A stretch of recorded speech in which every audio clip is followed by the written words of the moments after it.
Hello, friends from across the nation and around the world. I'm Martin, and you are listening to Dad's Bedtime Stories, the podcast that takes listener ideas and turns them into bedtime stories. Now, as many of you know, I ran a contest in March, a social share contest where if you shared the podcast, you were entered into a draw for a guaranteed story idea. The winner of that draw was Will. And I did a little interview with Will this past weekend to check out his story idea and ask him a few other questions. So I think it's time to check that out now. So Will, tell me about your story idea. So my story is a magic library idea, and you go into a fishing book. You go fishing, and there are these people who ask you if you want to go fishing. And then, they take you to a different part of the river that you've never been before.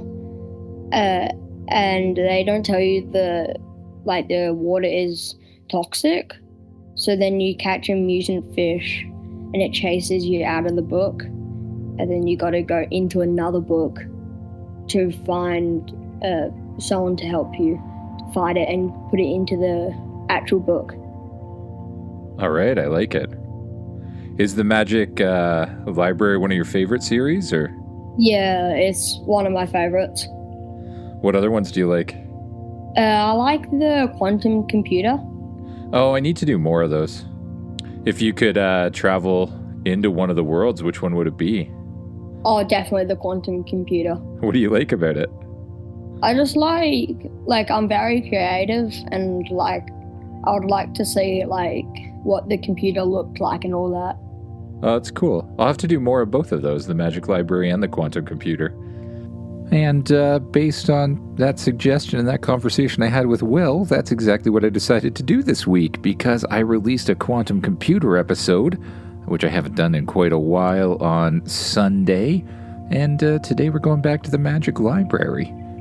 Anyways, Will and I did talk for a longer time than that, but I thought those would be kind of the relevant portions for today's episode, because it's now that time again. Time to get as comfy as you can in that bed, close your eyes, and imagine yourself doing what the kid in the story does. Imagine yourself sitting around in your room once again. It's kind of one of those boring days where you're not sure exactly what else to do. And that's when you see it. The key. The key to the Magic Library. And suddenly, all of your problems of boredom are gone. You hop up off of your bed, walk over and pick up the key. It feels cool and heavy in your hand. You move over to a blank section of the wall and hold the key out toward it. Just before the key touches the wall, a keyhole appears. This is still amazing, you mutter to yourself. You slide the key into the magic new keyhole, turn it, and hear a familiar click. At once, the glowing outline of a door appears in the wall. You pull it open and step through. Down the stone stairs, through the long corridor lit with what look like magical blue torches, until you reach the great wooden door at the far end. You open it up and step into the Magic Library. It's just as incredible as ever. Books stretch upward on shelves that seem to go on, forever. Staircases wind around railings and balconies. Cozy reading nooks are tucked here and there between the stacks. And overhead, books drift through the air, flapping their covers like little wings as they fly from place to place. "Welcome back," says the librarian. You look around, though of course you know that you're not actually going to see anyone. The librarian is, sort of just the voice of the library itself. A magic consciousness built into it or something. At least that's what you assume. "Hey, librarian," you say. "I think I want something a little calmer today." "Calmer?" the voice replies. "That's an unusual request for you, but I believe I can manage it." You head down the circular stairs towards the big reading area in the center of the library, where couches and pillows and blankets sit in a giant cozy ring. "Perhaps," says the librarian, "a nice outdoor adventure. Something peaceful, Sure, that sounds perfect. Maybe like a camping story, or hiking, or, I don't know, fishing." "Fishing," says the librarian. "Excellent choice." One of the flying books glides down from above, turns neatly in the air, and lands in your hands. You look at the cover. The Secret Fishing Spot. "Oh, nice," you say. "That sounds relaxing." "Yes," says the librarian. "Very relaxing." Now, well, you do in fact notice the slightly strange way he says that particular phrase. You decide to settle into one of the soft couches and pull a blanket up over your legs anyways. You open the book. Instead of ordinary pages, a swirling portal glows inside the cover. You lean toward it, and instantly you feel your whole body pulled forward, as though the book has suddenly become a tunnel, or, well, a portal. When you open your eyes again, you're somewhere completely different. You're sitting on a small fishing boat drifting gently down a river. Tall trees lean out over the water, their leaves rustle softly in the breeze. The current is slow and steady, and the boat rocks in the most peaceful way imaginable. You look down and see that you're wearing fishing boots, a vest with way too many little pockets, and a hat that makes you feel like you probably know what you're doing. In your hands is a fishing rod, and then you hear the familiar voice of the librarian narrating the story all around you. "On a river hidden far beyond the usual trails, there was a fishing spot known only to a lucky few. And on this particular day, one kid had finally been invited there." As the words are spoken, little flashes of memory start to move through your mind, the way they often do in these books. "Now, the kid you will be taking the role of was known among friends as patient, observant, and very eager to catch the biggest fish of the summer. When two experienced fishers offered to take you, or him, to their secret spot, there was no chance that you, or he, were going to say no." Across from you, in the boat, sit two older kids, both with rods in hand and tackle boxes by their feet. "I told you this place was worth the trip," one of them says. "Best fishing spot ever," says the other. "Hardly anyone knows about it." You look around at the quiet river and grin. "This place is amazing," you say. The first fisher nods proudly. "You just wait till you see what bites around here." For a while, it's really perfect. The boat drifts slowly, the trees sway, birds chirp. You cast your line out into the water and watch the ripples spread in little circles. You listen to the soft sounds of the river and begin to relax. But after a minute or two, you notice something odd. The water has, well, a bit of a strange color to it. Not everywhere, just in little patches. One spot has a faint green shimmer. Another is sort of purpley in a way that it shouldn't be. You squint down at it. You say, is the water supposed to do that? The two fishers exchange a glance. Do what? One asks. That, you say, pointing. The glowing. Oh, says the other. That. Yes, you say, that. It's probably fine. Probably, you repeat. Very probably, says the second. You narrow your eyes. That is not a comforting answer. Listen, kid, all we know is this is one of the best fishing spots we've ever seen. The fish here are way bigger than anywhere else. We don't want to ask too many questions about why, or, bring some of the environmentalists down here or something like that. A strange cluster of bubbles rises near the boat. One pops with a tiny puff of purple mist. You stare at it. Why are the bubbles purple? Minerals? The fisher answers. Maybe magic? Honestly, we're not really sure what it is, but again, big fish. Hey, he says, you're getting a bite. And he's right. Your fishing rod bends so suddenly and so hard that you nearly get yanked out of your seat. Whoa, you shout, I got something. Hold on tight, says one of the fishers. Reel it in, shouts the other.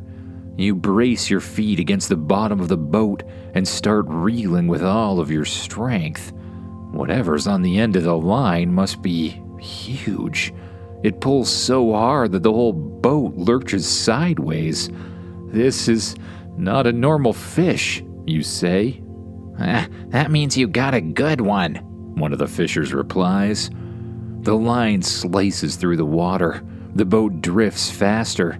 You keep reeling and reeling until suddenly, with an enormous splash, the creature bursts from the river. At first, all you can process is its size. It's a gigantic fish, bigger than any fish you've ever seen. Closer, in fact, to the size of, a shark. Then you notice the rest. Its scales shimmer in strange glowing patches of green and blue. Seaweed hangs from its back like messy hair, though you're pretty sure it might actually be attached to the thing. Its eyes bulge kind of oddly, its fins twitch in the wrong direction, and then, very disturbingly, a pair of little arms unfolds from its side. You freeze. The fish lands on the edge of the boat with a wet slap and grins at you. The fish can grin? Oh, the fish says cheerfully, a new one. Hello, welcome to the river. You should come in, the water's wonderful. You blink. Did the fish just talk? Of course I talked, said the fish. That's one of the upgrades you get in this water. Then, with a horrible sort of squelching sound, it grows longer arms, and from beneath its body, two strong back legs unfold kind of awkwardly. You take a step backward in the boat. Nope, absolutely not, you say. The fish tilts its head. Don't be rude, I'm being friendly. You're a fish with arms and legs. Yes, it says proudly, and I don't want to be the only one. You stare at it. Sorry, what? The fish leans closer. You should come into the water, it says in a weirdly cheerful voice. It tingles at first, but then you get used to the extra parts. Extra parts? You shout. The fish nods. Do you know how lonely it is being the only one around here with fins and elbows? I guess I don't, you reply. Oh, it's lovely once you accept it. We could all swim together, mutant friends forever. One of the fishers raises their hand. To be fair, he does seem kind of lonely. You look back at the fish. Oh, it says. You're saying no, aren't you? Yes, you reply. The fish sighs dramatically. You're being very close-minded about mutation. I'm being the correct amount of close-minded about mutation, you reply. The fish's eyes narrow. Then maybe, it says, I just need to get you in the river myself. With that, it slams its tail into the side of the boat. Crack! One of the boards splits open. Water starts rushing in. Okay, this is not relaxing in any way, you shout. The fish clambers further into the boat, flopping and stomping its little weird fish legs, smashing tackle boxes and knocking over fishing gear everywhere as it makes its way toward you. You duck as its tail swings over your head. Come on in, the fish says.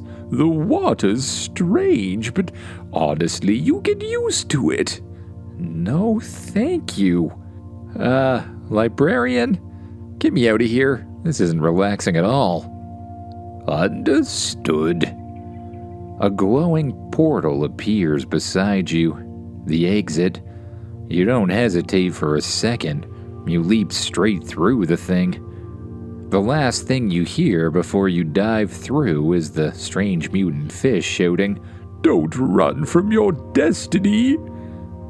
You tumble out onto the couch in the magic library, landing in a pile of pillows, thinking that you're safe. And that's when you hear the same strange, squishy noise behind you. You turn to see the mutant fish dragging itself out of the still open book. Oh no, I forgot to close the book. Oh good, it says. A new place. This place needs more water. What are you doing in the library? You ask, and the librarian answers immediately. Because, he says, you left the book open again. I forgot about that. Well, by now I thought you'd remember. I think it's a fair expectation at this point. The mutant fish flops down off of the table and starts stomping through the reading area. Books scatter into the air, chairs tip over. Its tail sweeps across a low shelf and knocks a stack of books onto the floor.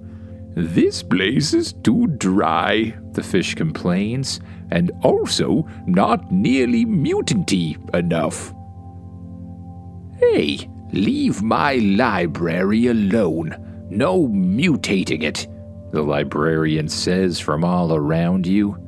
Oh, I think I just might. It would improve it.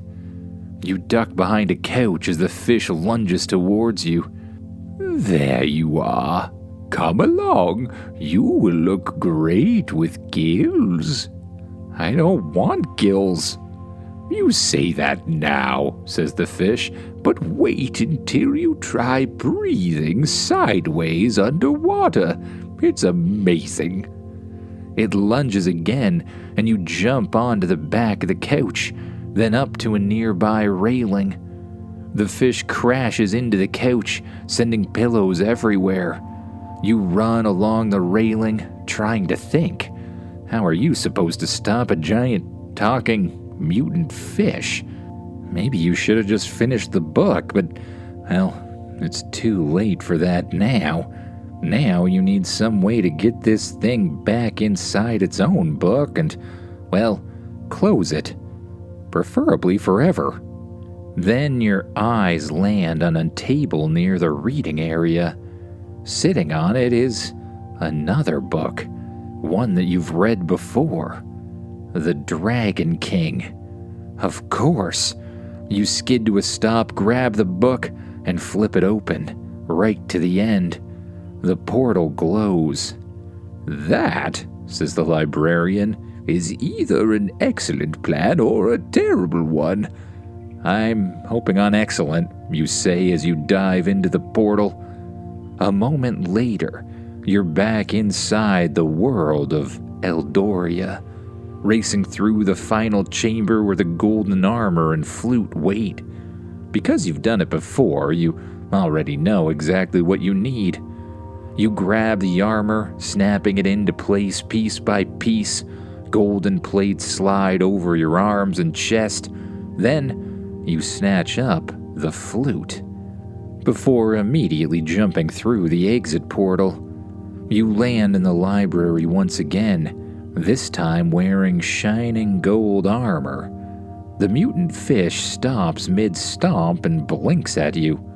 "Oh," it says, "you changed." "Yeah," you say, lifting the flute, "and you are going back in your book." The fish folds its arms. "You know, if you came into the river, you could probably grow armor naturally. Sort of. It might be permanently stuck to your skin, but it would be so fun." "That sounds like a terrible idea. Nobody wants to do that," you reply. "Oh, fine. It's mostly wishful thinking anyways," the fish admits. You raise the flute to your lips and begin to play. The melody pours out into the library, clear and bright and powerful. At once, golden light shines from the open Dragon King book. A huge shadow rises. Then, the golden dragon emerges, climbing from the portal with a slow, majestic sort of grace that makes the entire room feel smaller. Books whirl through the air from the wind of its wings. His golden scales gleam in the library light. He lowers his great head and looks first at you, then at the mutant fish. "I see," the dragon says in a deep voice, "that you have found trouble again." A little," you say. The dragon looks at the fish. "That appears to be more than a little." The mutant fish straightens up and tries to look impressive. A big lizard." The dragon narrows his eyes. "Fish with legs." "I prefer to think of myself as a fish with possibilities," the mutant fish replies. Then it charges. Or at least it kind of tries to. It's sort of more of like a half-running, half-flopping motion, but it moves with surprising speed. The dragon sidesteps gracefully, swings his tail, and knocks the fish backward into a pile of cushions. The fish pops up again. "I'm not going anywhere, not alone. Oh, being a mutant fish is such a lonely thing. Won't one of you come with me? Perhaps you, dragon. Being a mutant dragon could be fun." "I don't think so. You will return to your river." "But it's lonely there." Then maybe," you say from behind the flute, "you should stop trying to mutate everybody?" "That," says the fish, "is how I make friends." "Has that ever worked for you before?" you ask. "Well, no, not exactly, but I was hoping this would be the first time." The dragon takes one heavy step forward, then another. The fish backs away. The dragon doesn't slash or bite. He simply advances with slow, irresistible power, herding the fish backward across the reading area. "Back," says the dragon. "I don't want to go back." "Back. You are a very repetitive dragon." "It's working, isn't it?" The fish glances around wildly, then makes one last desperate leap toward a shelf, as if maybe it can hide there among the books or something. The dragon inhales and lets out a mighty roar. Not fire, just a huge roar. One so powerful that it shakes the room and blasts a gust of wind so strong that the fish tumbles backward, end over end, right into the open fishing book. You sprint forward, slam the cover shut, and press both hands on it. The book wiggles once, then twice, then it goes still. You let out a long breath. "All right, closed," you say. "Definitely closed." "Yes," says the librarian. "Closing the book. A strong new strategy." "I get it," you mutter. "You know what else would be a strong strategy, librarian? Maybe warning me that the book I'm about to read isn't just a relaxing sort of fishing book. It actually has a super weird talking mutant fish that wants to make friends. Well, I thought you might enjoy a little adventure. To be honest, you look bored." "Thanks. Next time, maybe I can decide what kind of adventure I want." Sorry. I won't do that again, I promise." Anyways, time to clean this place up. You pick up the flute once again and begin to blow into it, allowing your fingers to move exactly where they're supposed to go. The flute produces an almost hypnotic sort of sound. Hearing it, the dragon turns back towards the book and jumps into his own portal. You walk towards it next and take off the golden armor, shoving it back into the book along with the flute. Then you carefully close the book tight and place it back on the table. "Well, would you like to perhaps choose another book for today, since you apparently did not enjoy that one?"